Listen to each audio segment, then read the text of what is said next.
and welcome back to another episode of my Decades Challenge, my Ultimate Decades Challenge. We're joining my Sims in 1311. Now, last episode we really were struggling quite a bit because Briar passed away. She was very, very chronically sick. I think she probably had phthisis or something going on like that, and phthisis is the, earlier version that we would generally call tuberculosis today.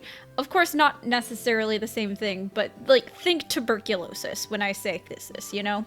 And so it's our first episode without Briar. We lost her on All Souls Day, which was really quite tragic for the family.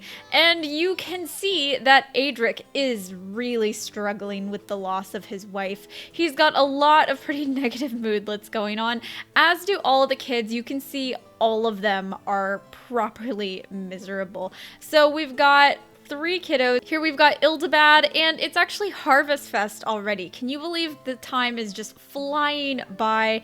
So I decide, you know what, they need some kind of good holiday. So I actually let them mess with the gnomes, and I'm gonna make them do all of the little Harvest Fest tasks, which I wouldn't always do, but I'm trying. And so unfortunately, the gnome doesn't exactly go well with Adric, and he gets electrocuted, and for a brief moment, I am terrified that he is going to die, and the challenge will be over because who can take care of the children? But, thank God he's okay. He doesn't die. If this were The Sims 2, he would definitely be dead by now.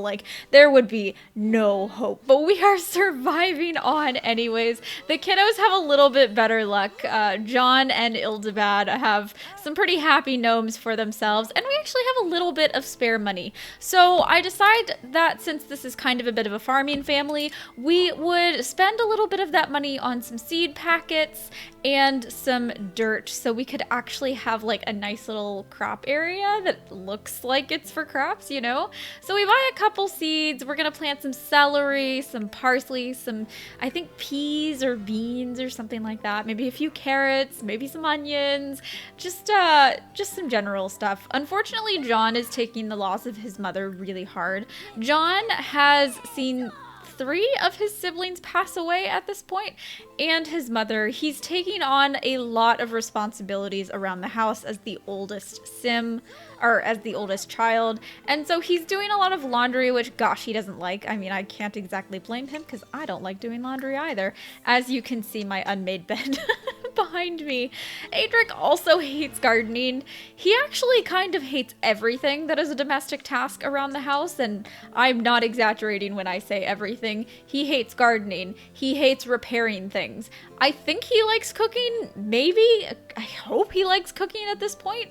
So he actually makes a really nice grand feast for the family to top off Harvest Fest, and we actually end up with all of the kids having positive associations with the holiday, and the day's not even over yet, and the gnomes, at least the few happy gnomes that we have, are giving us some seed packets, so we might even be able to plant a few more seeds, which is really exciting because the more plants that we can plant, and you know, now that my game doesn't hate harvestables, we can actually start making some money here. So then we could expand the house a little bit, maybe build on a nursery for the next generation. I don't know. You'll have to let me know what you think we should add on to the house next. I haven't quite decided yet. Adric is being a good father. He's taking care of the kids as best as he can.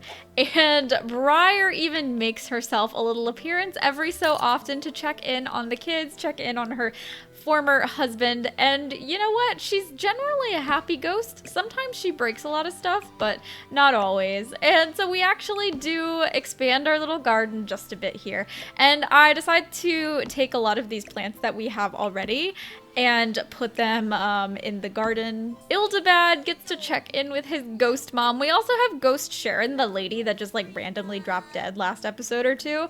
And she and Briar have a romance? What are you doing? Okay. Well, I guess Briar is queer. We didn't realize that when she was alive. And she is into ghosts. I mean, you know what? Who doesn't want a bit of a supernatural, post-life romance? while you're haunting your husband's house. I mean, there are a lot of layers here that I have questions about, but you know what? We're just gonna let Briar do whatever she wants because she had a really, really hard life. And I said this in the Discord, and I hate to say it, but honestly, life is so much easier without having to take care of Briar.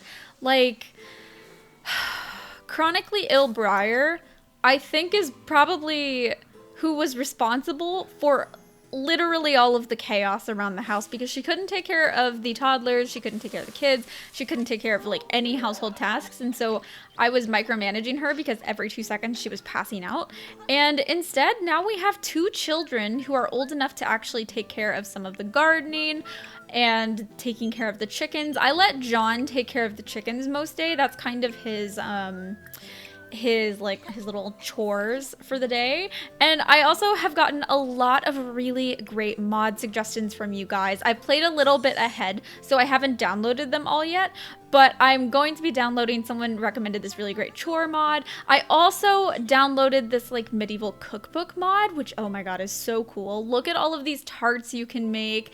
Everything looks so good. And the pies and tarts, I mean, the pies are so historical, right? But they actually last for like 24 hours, which is great because we don't have a way of preserving food in this era. So we actually have our last toddler aging up into a child, which I'm so excited about because the toddlers have... Listen, I'm not great at taking care of toddlers and babies in this game. You guys know it. Is it a little bit concerning for my future as a mother? We don't have to go there. So Aureliana likes artwork, and because of that, we're going to give her the creativity trait. And there she goes into a child. Let's take a look in CAS and see what we can do with her.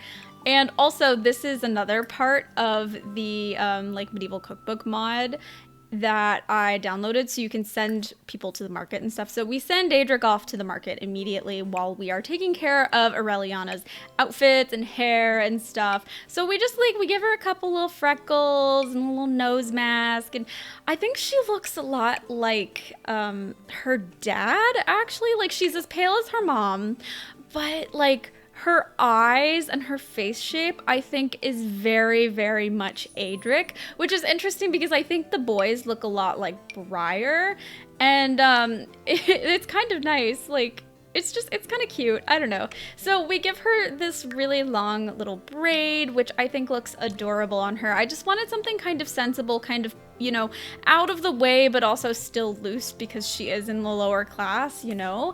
And so here she is. I think she's adorable. I'm so excited to have a little girl in the household. Unfortunately, there's not a whole lot she can do with her creativity skills. However, we actually do have enough money that we can buy them this little activity table so she can kind of like draw stuff.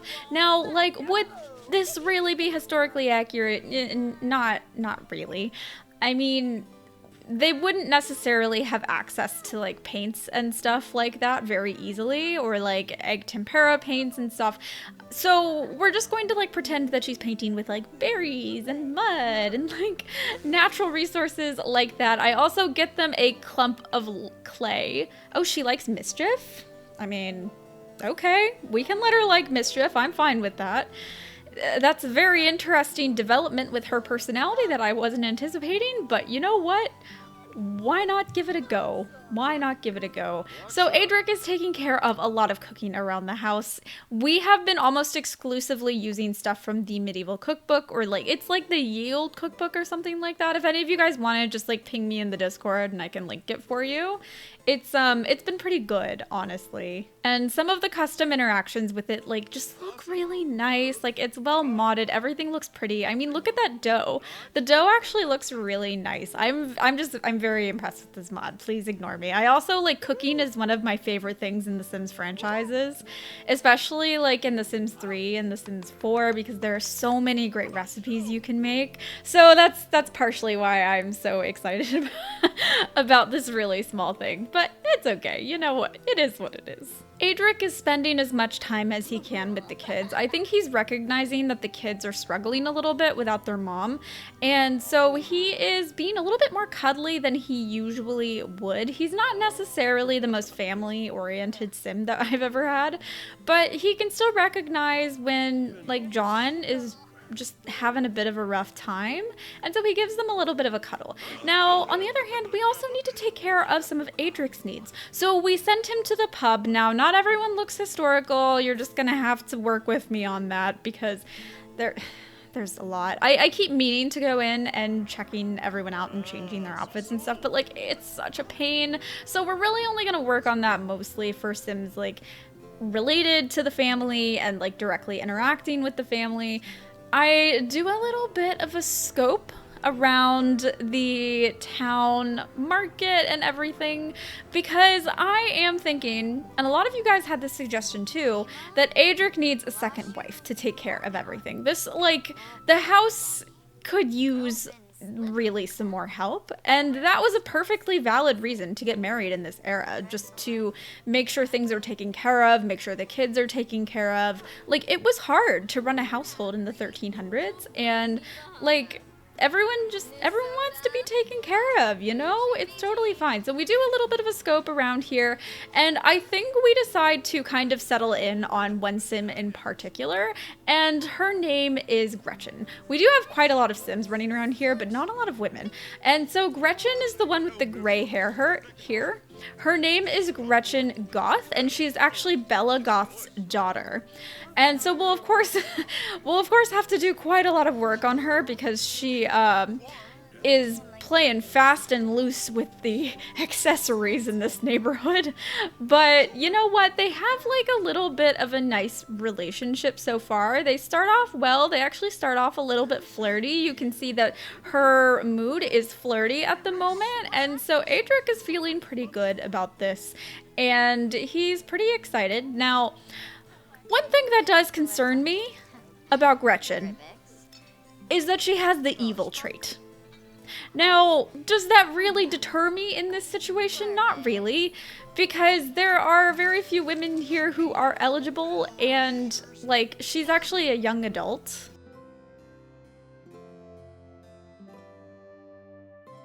1312 arrives, and with it a very harsh winter. Things are snowy, things are covered up in snow very, very quickly, and so there's just quite a lot going on at the moment. Unfortunately, chores still have to get done around the house, so the kids are taking care of a lot of chores.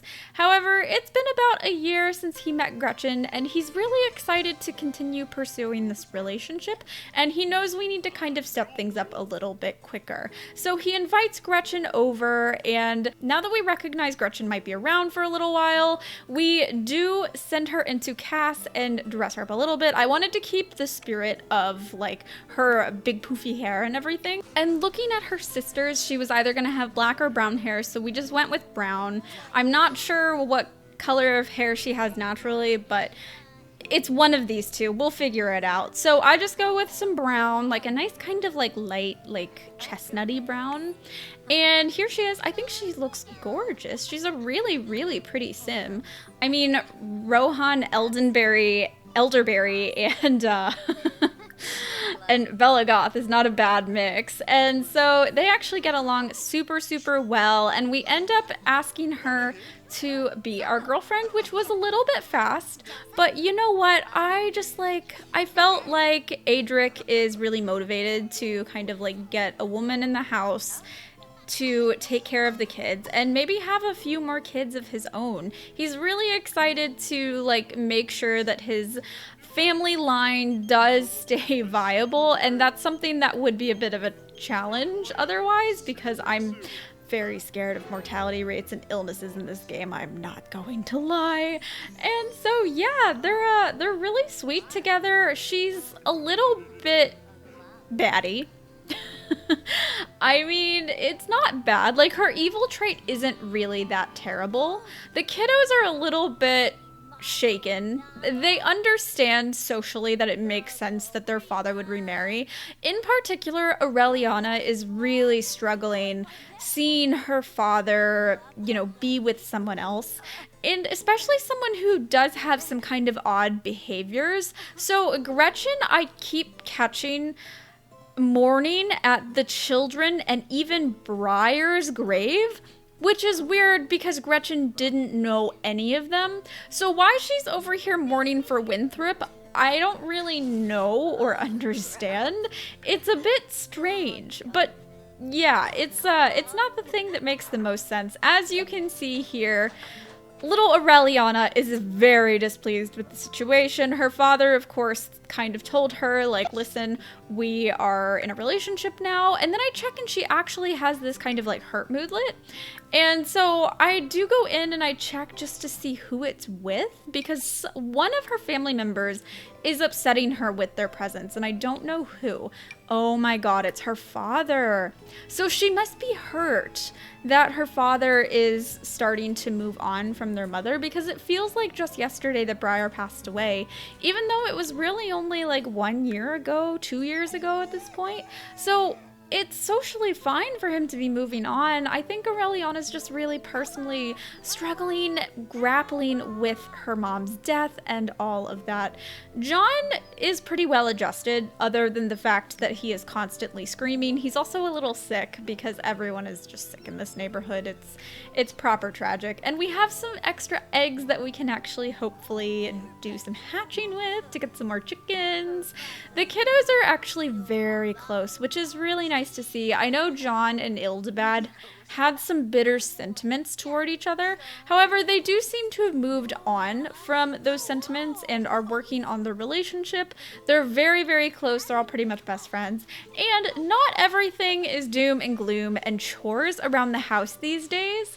Now that all of the children are actually kids and not toddlers, they are playing around. They're having a good time. It's actually really nice to see them just be kids, because that's not something I completely anticipated that they would have time to do. And here they are having little snowball fights with each other and just like being children. And so I think the boys in particular do start to realize that maybe their father moving on is something that's actually good for all of them. Aureliana is definitely enjoying the extra play that they've been getting, but she's still, of course, a little bit hurt by the entire process. Now, Winthrop is my favorite ghost I've ever had in my entire life. This child is doing so much autonomous cleaning. It's incredible. Like, even if we reinter everyone else at the cemetery or the church, I kind of want to keep Winthrop for his ghost. He's so good. It is also Winterfest, and we can't exactly afford to have a whole tree and everything. Normally I would try and get them a tree, but instead of that, I give them a pile of gifts, and the kids can have some little winter spirits with each other. John is trying his best to cheer his sister up, but Aureliana really hasn't been the same since her mom's death, and you can see that holidays for her are in particular really hard, and that's something we can understand from a place of loss for most of us, I imagine. Like, the first holidays after loss, not easy at all. It also doesn't help for Aureliana that her father invites over Gretchen for the holidays, and we've got a little bit of romance really sprinkled in there in front of the kids, which is hard. She's even involved in the gift exchange as well, which Aureliana is really frustrated about, but like, you know what? She's here, she's helping with the gifts, and she's having fun, and so is everyone else. And the gifts are mostly gnomes. But that's okay. That is okay. And so we'll be having a big feast as well, and we will hopefully have Santa come. And this year, since no one's toddlers, Santa might actually give us gifts, which would be shocking and amazing. But hopefully that actually happens. Like, fingers crossed. Like, these kids could just use a good Christmas, you know? Especially a Christmas where I don't have to buy anything. And of course, it's no holiday without kind of taking a minute to think about our deceased. So Santa finally arrives. It's about 8 p.m. on Winterfest, and the kiddos start asking him for presents. Of course, they have to greet him first. And so Santa is a little bit all over the place. but you know what? He gives them gifts this year, and that is really, really exciting. So Santa starts giving people gifts. Again, it's mostly like gnomes and things like that, but we do end up getting something that is really nice and really cool, and that is a child's violin. So normally this would be kind of more like a lute, but until I get a proper replacement for the child's violin, like I have a replacement for the adult one that is a lute, but I just don't have one for children yet. I don't know if that exists. If it does and you know of it, please send it my way, because that's definitely something I want to use. And so we have everyone playing with some of their new toys. We get a little bookshelf in the kids' room. Everyone is really happy. Even Aureliana, like Ildabad and John, are really enjoying their Christmas. So that is where we are going to end off today. Next episode, we will see if the budding romance between Adric and Gretchen continues in a positive light, or if something goes wrong, as tends to happen in this in this challenge so far. So thank you so much for watching, and I will see you next time. Bye!